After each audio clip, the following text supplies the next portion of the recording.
The sky over Europe in 1943 looked calm from the ground, still, vast and almost serene.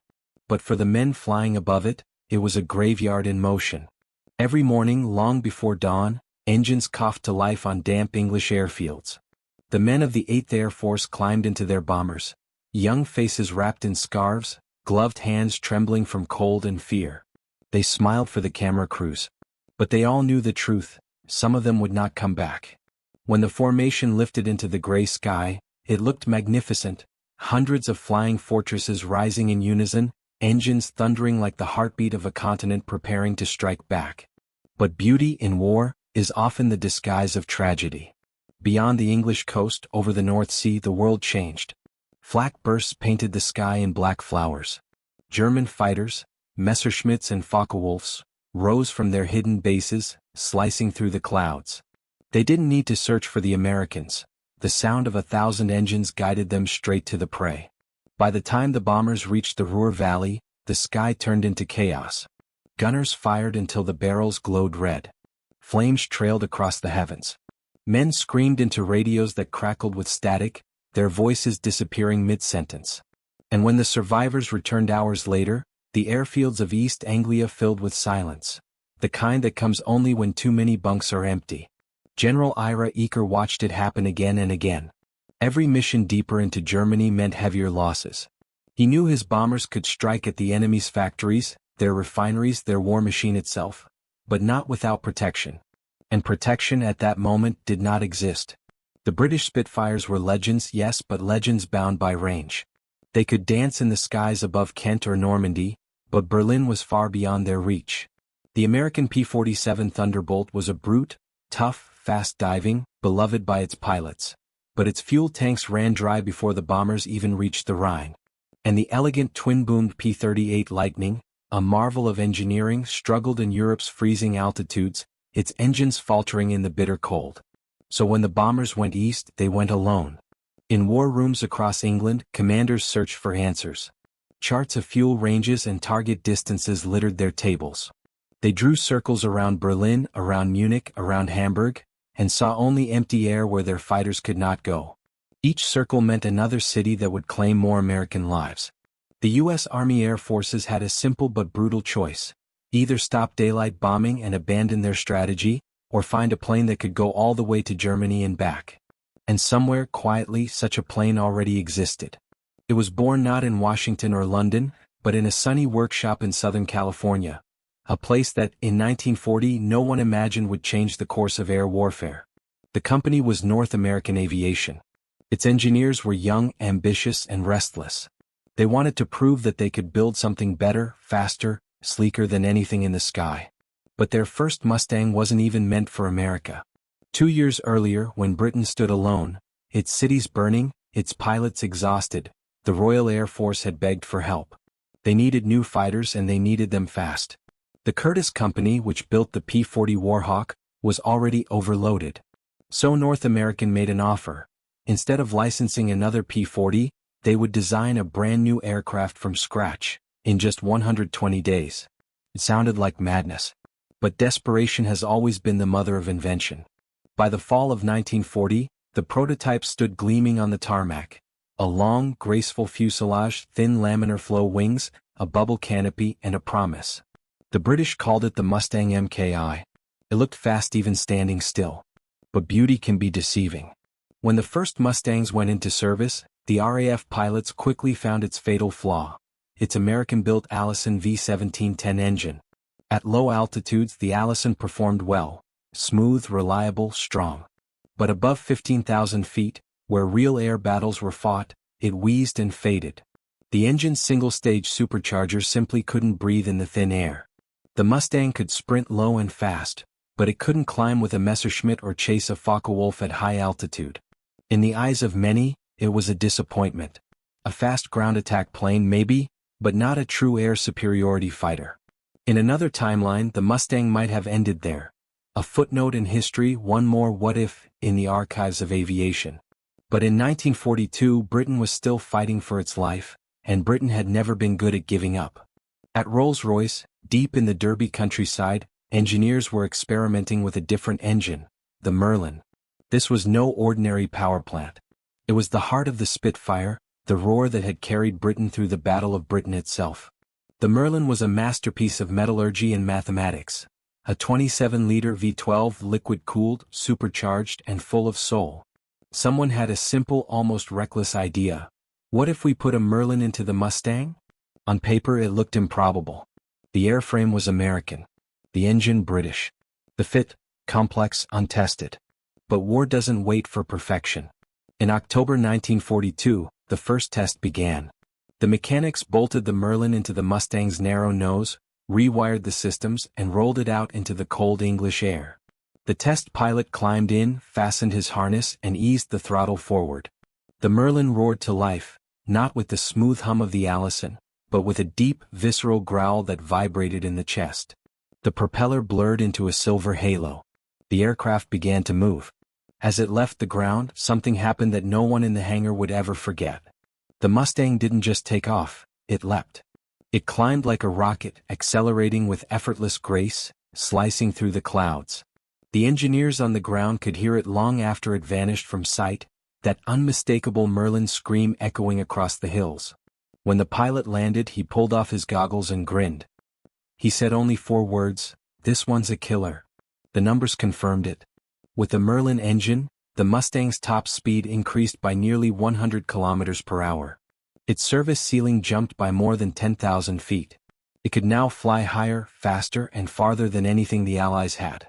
The British were stunned. The Americans skeptical. But soon both would realize they had created something the world had never seen.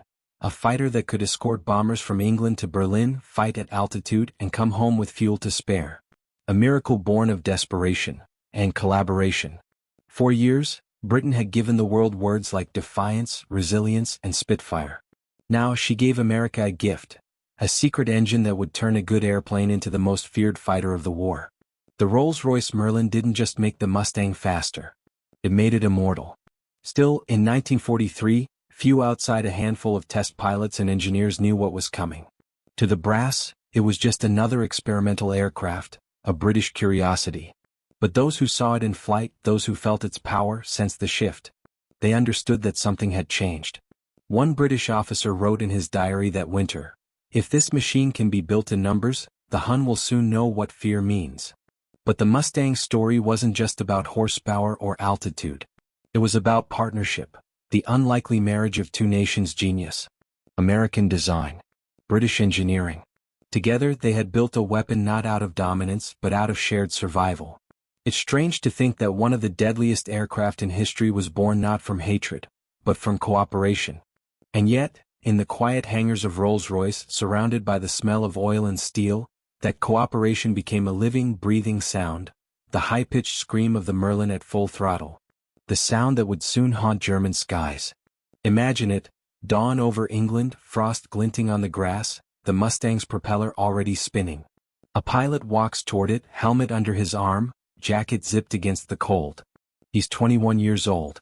He's flown Thunderbolts before, Spitfires maybe. But this is different. The ground crew gives him a nod. He climbs into the cockpit, feels the vibration as the Merlin coughs, sputters, then steadies into a low growl. He knows this engine was built across the sea by men who'd fought since the first days of the war. He knows what it means to them. And when the tower clears him for takeoff, he doesn't just fly for America. He flies for all of them. Above him, the sun pierces the clouds. The sound builds, the propeller becomes a blur, and the Mustang rises into history. War changes everything, people, nations, even machines. But sometimes, in the madness of destruction, it gives birth to something greater, a symbol of what humanity can achieve when survival demands unity. The P-51 with the Merlin engine was not just a weapon. It was a promise. That the skies over Europe would one day belong not to fear, but to freedom. The men who flew it didn't know yet what it would become. They couldn't see the future, the dogfights over Berlin, the Luftwaffe aces falling one by one, the long lines of bombers finally making it home. But history was already moving, fast as the wind, toward that destiny. And as the Merlin's echo faded into the cold English morning, one truth remained: Britain had built the engine. America had built the plane. Together they had built victory. But before the Mustang could earn its name, Before it became the Nazi killer whispered across the front lines, it would have to prove itself in the crucible of war. And that test was about to begin. In the summer of 1940, Britain stood alone.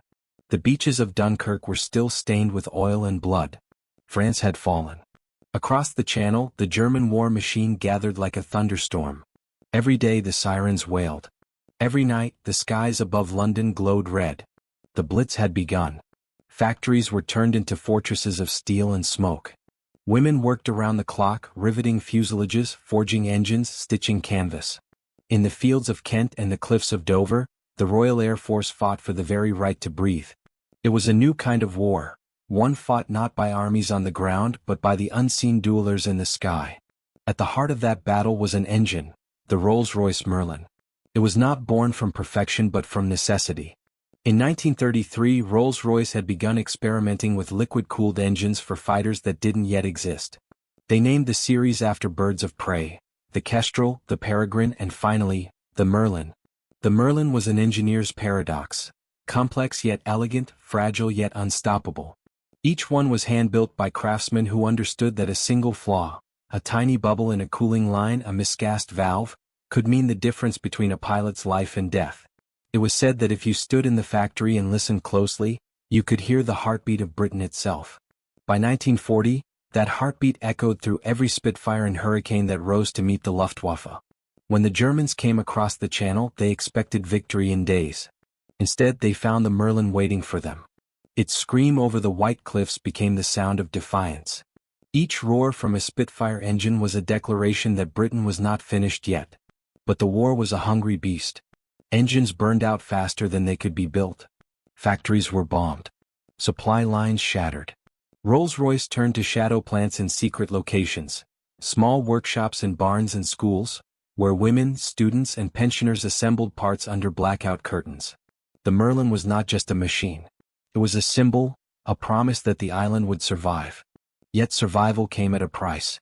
Every victory in the Battle of Britain drained Britain's strength. Pilots were killed faster than they could be trained. Fuel was rationed. The Empire was bleeding resources from North Africa to Burma. By 1942, the British knew they could not win the air war alone. The Americans had arrived, but their planes could not yet reach where it mattered most, deep inside Germany. And so, in that desperate year, two worlds began to collide. North American aviation's engineers had something extraordinary. The Mustang, fast and efficient, with aerodynamics unlike anything else in the sky. But it was an airplane without lungs. Its Allison engine suffocated at altitude. The British had the Merlin, a heart that could breathe at 30,000 feet, but no aircraft light enough to carry it far across Europe. It was as if fate itself had drawn two halves of a puzzle across an ocean, waiting to be joined. In early 1942, a small group of British engineers at Rolls-Royce Derby began the experiment. The plan was unofficial, even borderline reckless. They took a stock Mustang, tore out its Allison engine, and replaced it with a Merlin 61, the same powerplant used in the latest Spitfire Mk9. The mechanics called it a Frankenstein job. But when the prototype, now christened the Mustang X, rolled out onto the tarmac, the airfield crew gathered in silence. Looked right. The long, slim nose fit the engine like it had been born for it. Test pilot Ronald Harker was the first to take it up. The moment the wheels left the ground, the difference was obvious. The Mustang with the Merlin didn't just fly, it climbed like a living thing, slicing through the cold Derby sky, leaving a silver contrail that glittered in the sun. From the control tower, Harker's voice came over the radio. Calm, confident, almost disbelieving. "She climbs like a Spitfire," he said. "And she keeps on climbing." When he landed, he walked straight to the engineers and said, "You need to tell the Americans. They have no idea what they're sitting on." And so began one of the most extraordinary collaborations of the Second World War. Rolls-Royce shared its findings with the U.S. Army Air Forces and Packard Motor Company in Detroit, which held the license to mass-produce the Merlin in America. Overnight, the project went from a British curiosity to a transatlantic priority. But in Washington, not everyone was convinced. Some generals still trusted the P-47, others believed the P-38 could be fixed. The Mustang was unproven, unofficial. A foreign-born orphan in a system that distrusted anything untested. Still, the test reports kept coming. Speed, 437 miles per hour at 25,000 feet. Range, nearly double that of the P-47. Climb rate, unmatched. By late 1942, even the skeptics were paying attention. While committees argued, war didn't wait. Over Europe, the bombers continued to fall, day after day, mission after mission. In the freezing cabins of the B-17s, gunners watched their escort fighters turn back, their silver wings disappearing toward England, leaving them exposed to the black crosses rising from the horizon. They knew what came next. Messerschmitts from above. Focke-Wulfs from below. The sky filled with tracers, red and green lines of death. One gunner later wrote, "When the fighters left, it felt like someone turned off the light." The Luftwaffe's top aces, men like Erich Hartmann and Gerhard Barkhorn, hunted the bombers like wolves, racking up kills faster than any Allied pilot could imagine. The 8th Air Force was losing planes faster than they could replace them. Morale was collapsing. Then, one cold morning in 1943, a handful of American pilots at an airfield in Britain saw something different. A new fighter, painted in dull olive drab, with lines sharper and sleeker than anything they'd seen before. Its nose was long, its wings thin, its canopy clear as glass. "Is that a Spitfire?" one asked. "No," another said. "It's something else." It was the Mustang reborn, with the Merlin inside. The first models delivered to the RAF were designated Mustang Mk3. The Americans called theirs the P-51B. It was fast, beautiful, deadly, and quiet. At full power, its Merlin engine produced a distinctive whistle that echoed through the valleys of southern England, a sound both eerie and exhilarating. Pilots began to say, half-jokingly, that you could tell a Merlin Mustang from miles away, not by sight but by the way it sang. And soon it would sing over Europe. But before it could prove itself, the Mustang had to fight skepticism not from the enemy, but from its own side. Commanders hesitated to assign it to escort duty. Some saw it as untested, others feared maintenance issues, or worried about training pilots on a new type. The Thunderbolt lobby was powerful and old habits die hard. Yet the war had a way of sweeping aside hesitation. In the spring of 1943, the Americans launched their most ambitious raids yet, Schweinfurt and Regensburg. The targets, ball-bearing factories, the lifeblood of Germany's military production. The results, disaster. Out of 376 bombers, 60 were lost outright. More than 600 airmen killed or captured. It was one of the darkest days of the air war. That same week, a report crossed the desk of General Henry Hap Arnold, commander of the U.S. Army Air Forces. It described the Merlin-powered Mustang as the only Allied fighter capable of long-range escort at high altitude with superior performance. Arnold didn't hesitate. He scrawled one word in the margin: proceed. Within months, Packard factories in Detroit were roaring at full capacity, building hundreds of Merlin engines a week under British supervision. North American Aviation retooled its assembly lines to fit the new power plants. The hybrid was official now, an Anglo-American creation born of necessity, engineered for vengeance. Back in England, pilots lined up to fly it. Many had lost friends in the bombers they were meant to protect. For them, this wasn't just another aircraft, it was redemption. One American pilot wrote home, "They say she can go all the way to Berlin and back." If that's true, the boys in the fortresses might finally have a chance. The transformation was underway. And as the first squadrons trained for combat, something changed in the airfields of East Anglia. You could feel it, in the tone of the mechanics, in the confidence of the pilots, in the way the Merlin Mustangs sat on the tarmac, engines idling like beasts straining to be unleashed. Britain had given its secret heart to America. And soon that heart would fly back across the channel, not in retreat this time but in pursuit. For 3 years the skies over Europe had belonged to the Luftwaffe. Now a new sound was coming for them. The howl of the Merlin Mustang. And somewhere deep inside occupied France, the German radar operators would soon hear that sound and whisper a single word to each other: Jaeger. Hunter. By late 1943, the weather over England turned cruel. The fields froze solid, the air sharp enough to bite through leather gloves. But the airfields never slept. Searchlights swept the fog, mechanics worked under tarps, engines roared through the night. And in the hangars of the 8th Air Force, a new shape stood gleaming beneath the frost. The P-51 Mustang. To most it was still a rumor, a myth whispered across mess halls and pubs. the fighter that could reach Berlin. The one that could bring the bombers home. Pilots didn't believe in miracles anymore. They'd buried too many of them. But when they first laid eyes on the Mustang, the skepticism turned into something rarer: silence. It looked different from anything else on the flight line. Sleek, balanced, almost predatory. Its laminar flow wings caught the moonlight like a blade. The canopy curved smooth and low, offering a panoramic view of the sky. And when the Merlin engine fired up, even the veterans stopped to listen. It wasn't a roar, it was a scream. High, sharp, metallic.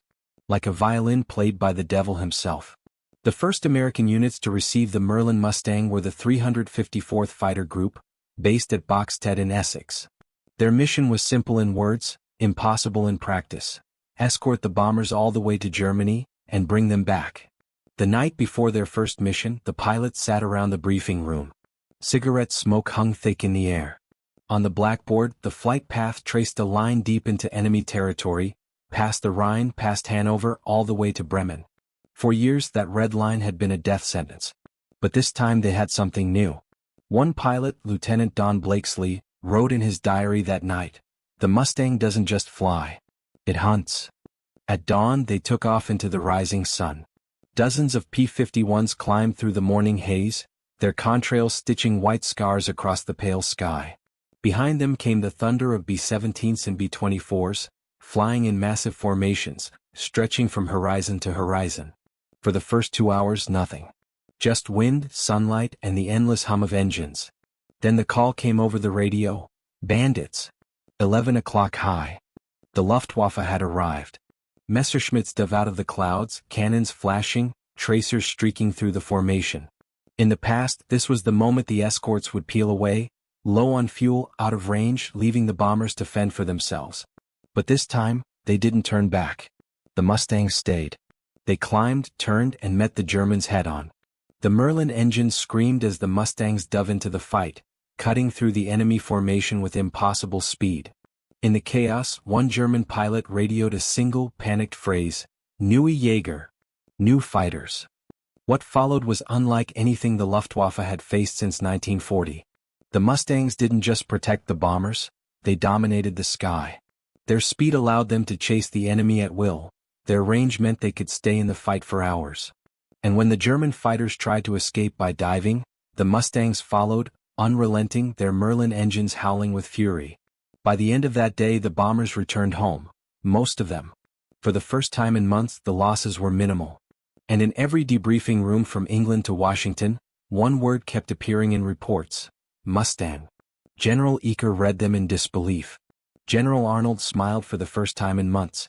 Even Churchill was briefed: the Americans at last had their long-range escort. Within weeks, new squadrons began arriving, each one fitted with the same British heart that had once saved Britain itself.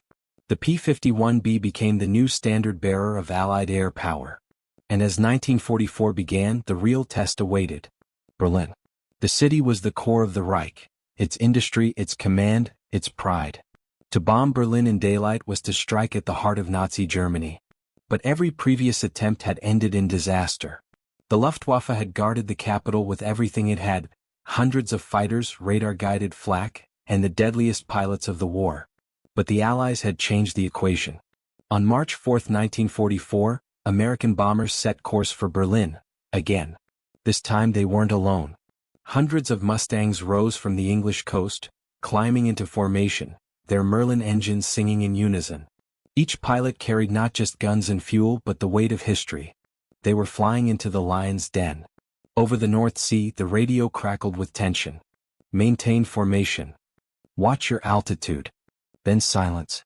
Moments later, the German controllers picked up hundreds of dots on their radar screens. The sirens wailed across northern Germany.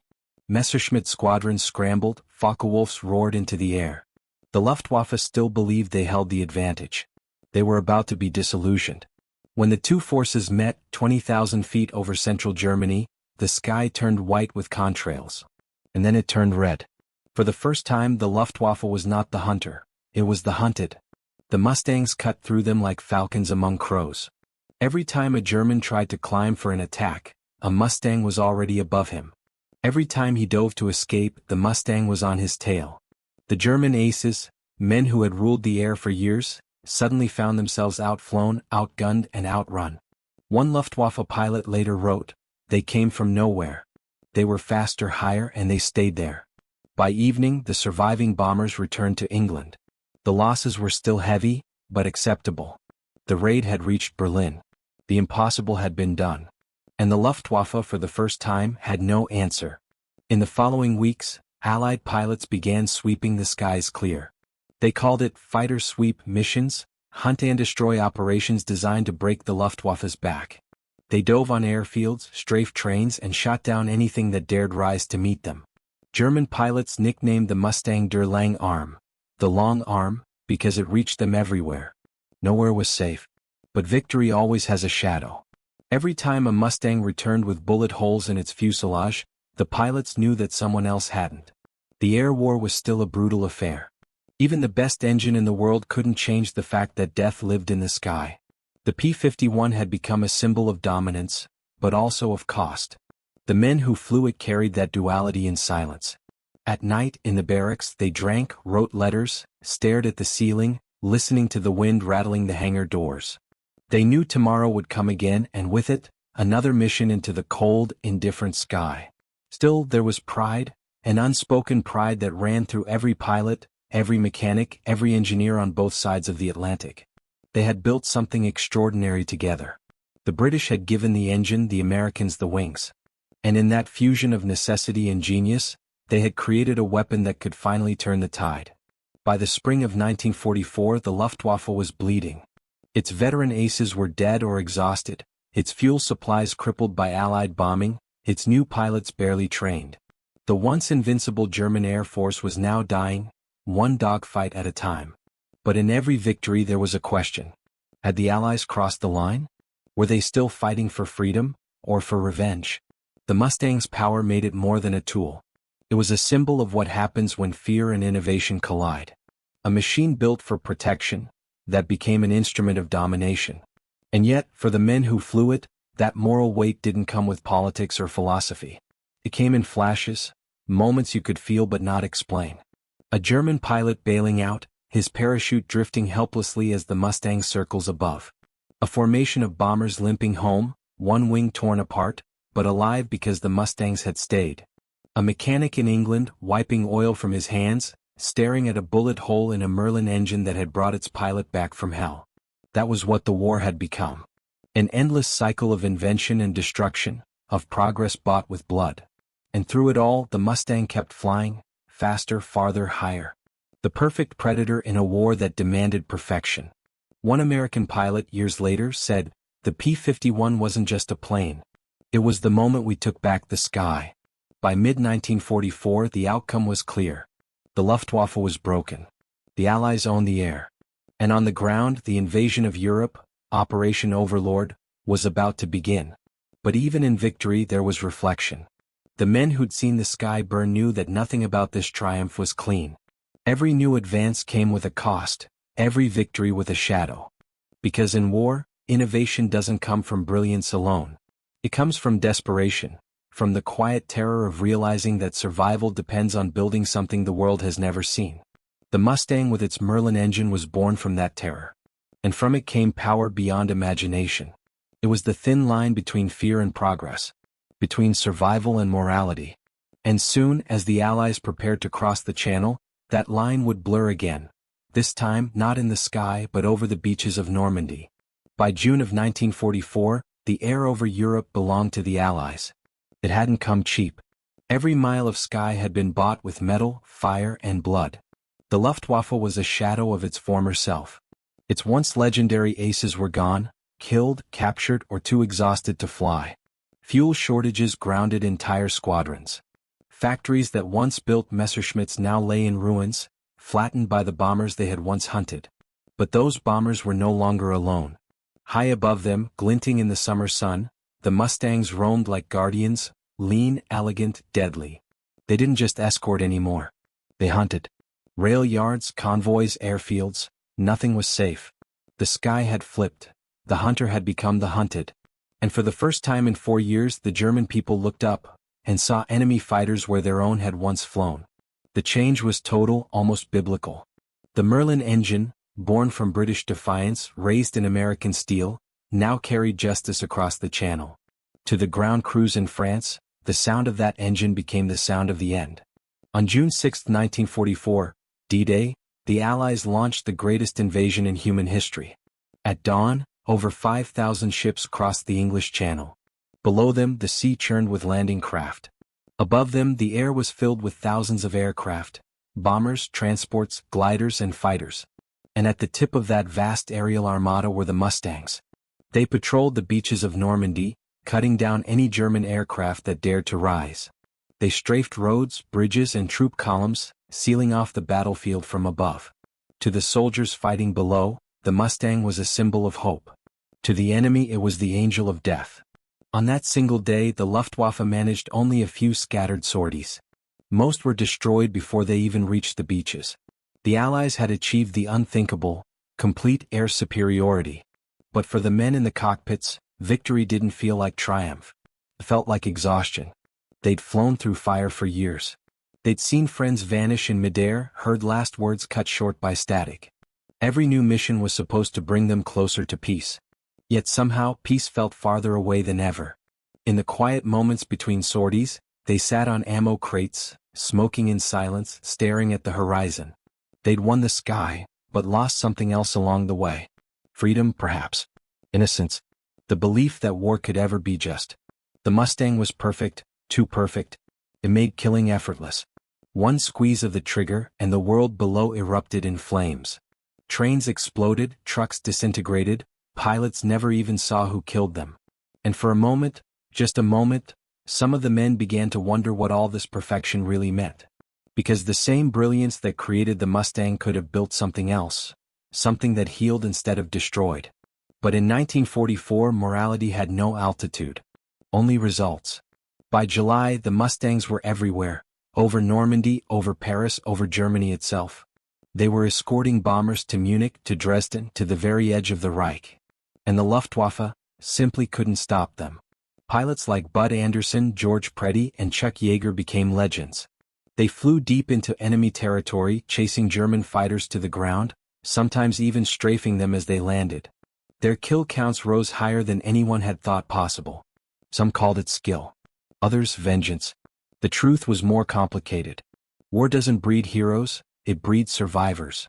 In the towns below, the civilians saw the same Mustangs streaking overhead, their silver wings flashing like mirrors in the sun. To some, they meant liberation. To others, they meant terror. Because by now, the bombers they protected were turning Germany's cities into infernos. Hamburg, Cologne, Dresden. And always above the smoke, the Mustangs circled, guardians of the firestorm. The men who flew them said it felt strange, watching the world burn from above, knowing they were part of it but unable to stop. One pilot described flying over Dresden at night, the glow of the city so bright it lit the cockpit like daylight. He said, it didn't look like Earth anymore. It looked like hell. But in war, even hell becomes familiar. By the winter of 1944, the Mustangs had followed the Allies all the way to the borders of Germany.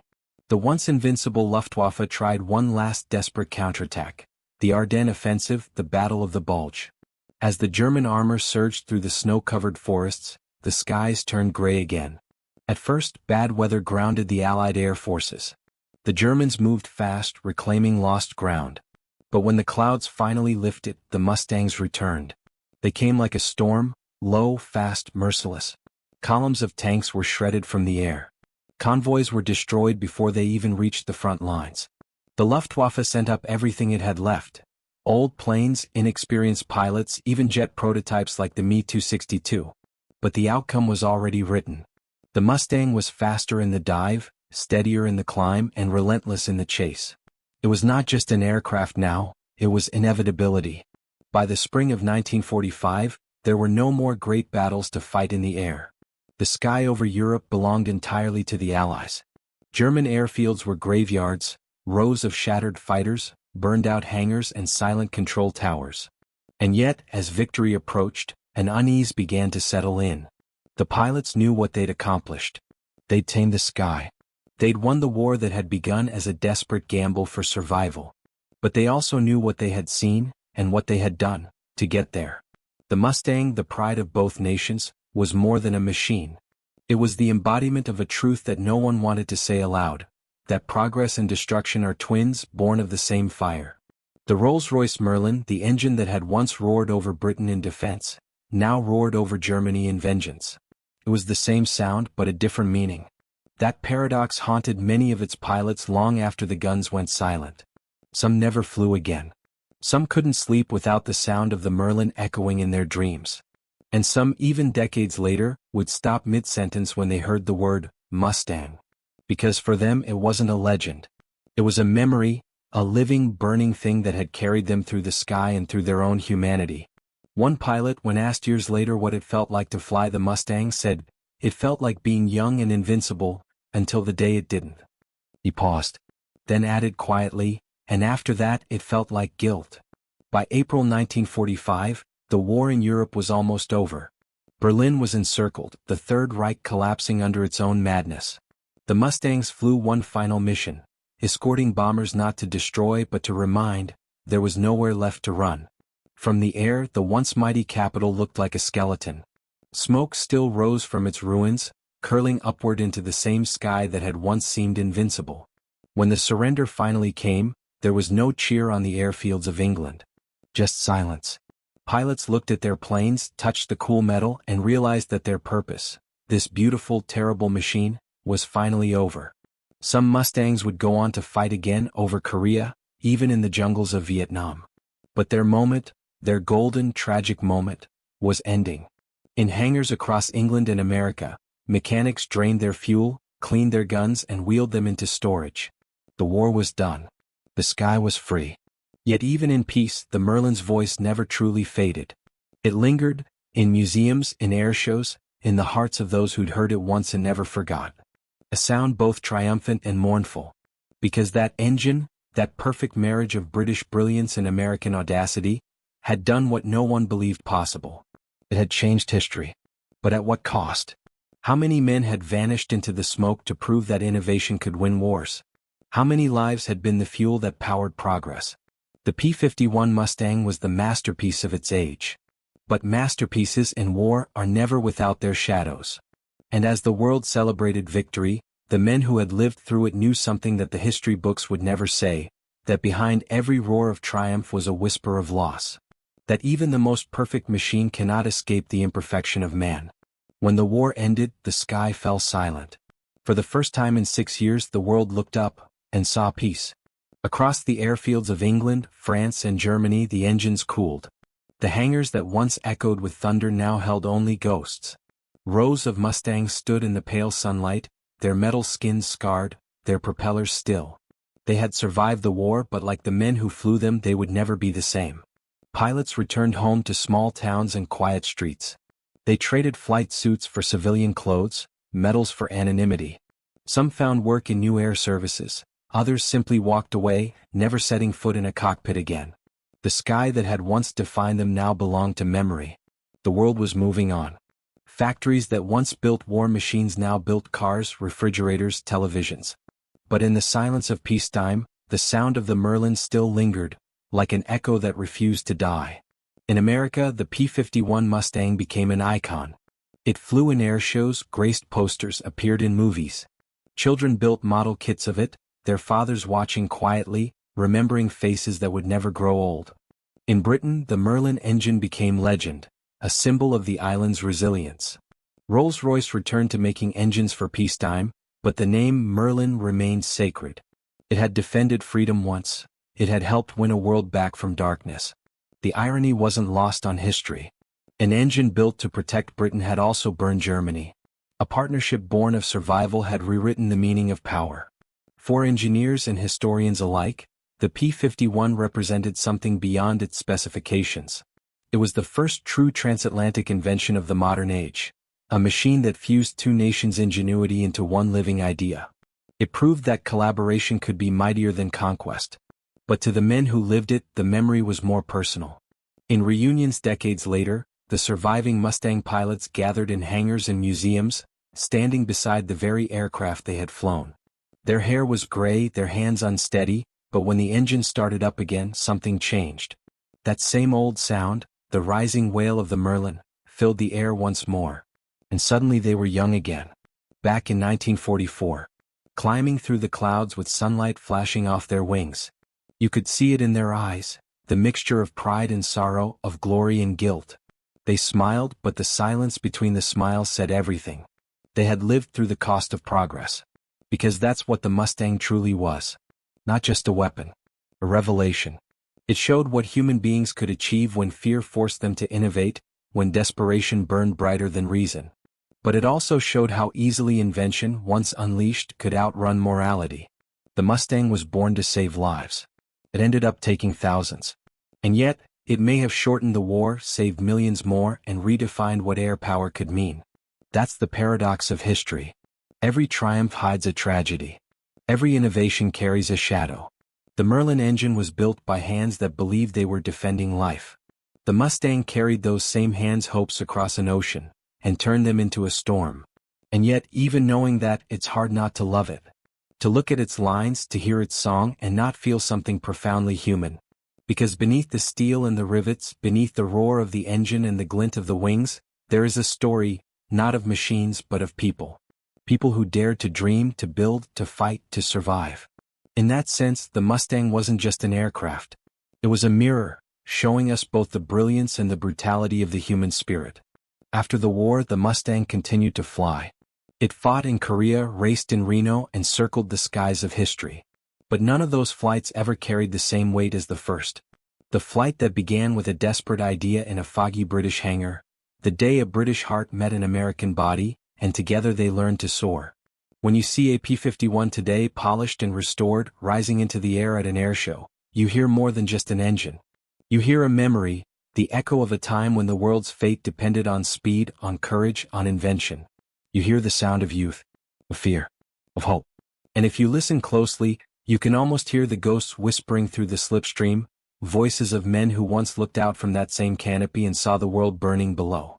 Somewhere between the clouds and the earth, between life and death, they found the thin line that separates survival from morality. That's the true legacy of the P-51 Mustang. Not the kill counts, not the victories, but the lesson it left behind, that progress without conscience is just another form of destruction. And that sometimes the greatest triumphs are born not from power, but from partnership. The Mustang was proof that even in humanity's darkest hour, cooperation could create something magnificent.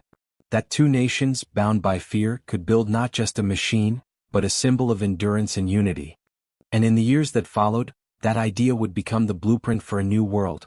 The jet age, the space race, the very technology that would one day carry mankind beyond the sky itself. Every modern aircraft, every rocket, every whisper of an engine that defies gravity, somewhere within it is a trace of the Merlin, a trace of the Mustang. A reminder that brilliance often begins with desperation, and that innovation is the child of necessity. But perhaps the most haunting truth of all is this: the men who built it never set out to change the world. They only wanted to survive it. And in doing so they left behind something timeless. When historians speak of the P-51, they call it the plane that won the war. But maybe it was something greater. Maybe it was the machine that proved what happens when humanity chooses creation over fear, even when that creation is made for war. And if you close your eyes, you can still hear it. The faint, rising wail of a Merlin engine somewhere above, cutting through time itself. The sound of courage. The sound of progress. The sound of ghosts. Because history doesn't vanish. It lingers, in the air, in the steel, in the silence that follows victory. And sometimes when the wind is right, you can still hear Britain's secret engine. The one that turned the P-51 Mustang into a Nazi killer, and turned men into legends.